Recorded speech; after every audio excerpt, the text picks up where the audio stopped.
The impeachment showdown, new transcripts released just today from those closed-door hearings. But tonight, the president and the nation now getting ready for televised hearings. Millions of Americans will be able to watch the questioning, and Democrats say they'll begin with their star witness, a West Point grad, a Vietnam vet. And President Trump.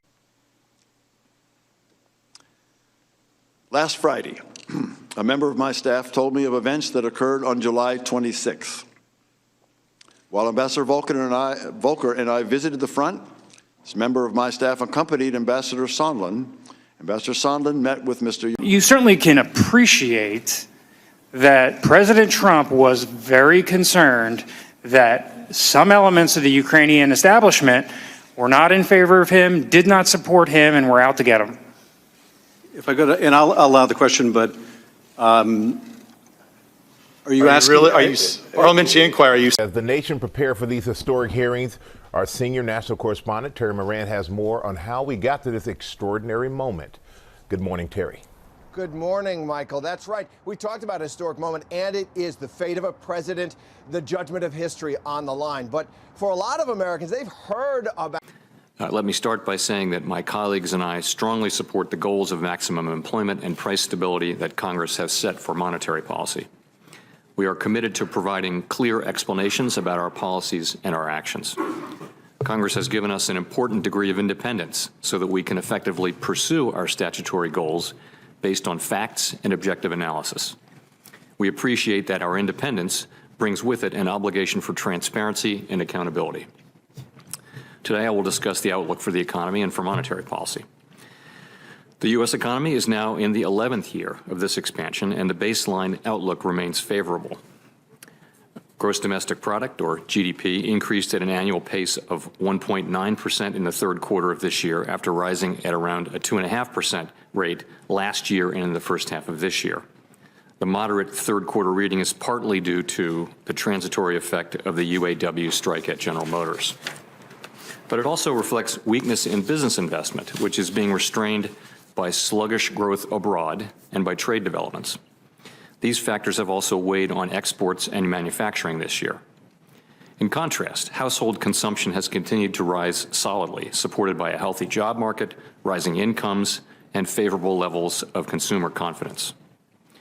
And reflecting the decline in mortgage rates since late 2018, residential investment turned up in the third quarter following an extended period of weakness. The unemployment rate was 3.6% in October, near a half-century low. The pace of job gains has eased this year, but remains... With us now, the aforementioned George Conway. Thanks for being here. And thanks for having me. So what is the legal definition of what he did that's impeachable? Well, that goes to the very heart of what a high crime and misdemeanor is. I mean, there are two ways to look at it. The first, and the way I prefer to look at it, is the holistic view. And the holistic view is that when you become president, you raise your right hand and you swear to faithfully execute the office of President of the United States. And also the Constitution provides, it uses that those words, faithfully execute, in reference to faithfully execute the laws. And when you take on that duty, and the framers really took oaths seriously, you are promising to take that awesome power that's being thrust upon you and use it for the nation's benefit and not for your own benefit. And the problem with Donald Trump is he always sees himself first. Trump is all about Trump. And that's why it was inevitable he'd get himself into the soup once again. And that's what this is all about. He was using the power of the presidency in its most unchecked area, foreign affairs, to advance his own personal interests as opposed to the country's.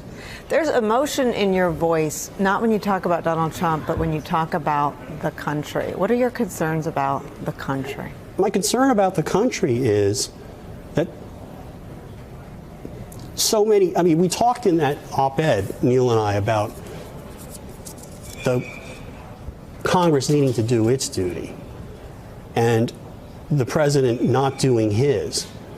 This is about the country, people doing the right thing by the country and not by their party. And this is about telling the truth about what really happened and not about party loyalty. This is about putting the country, the law, truth above partisanship.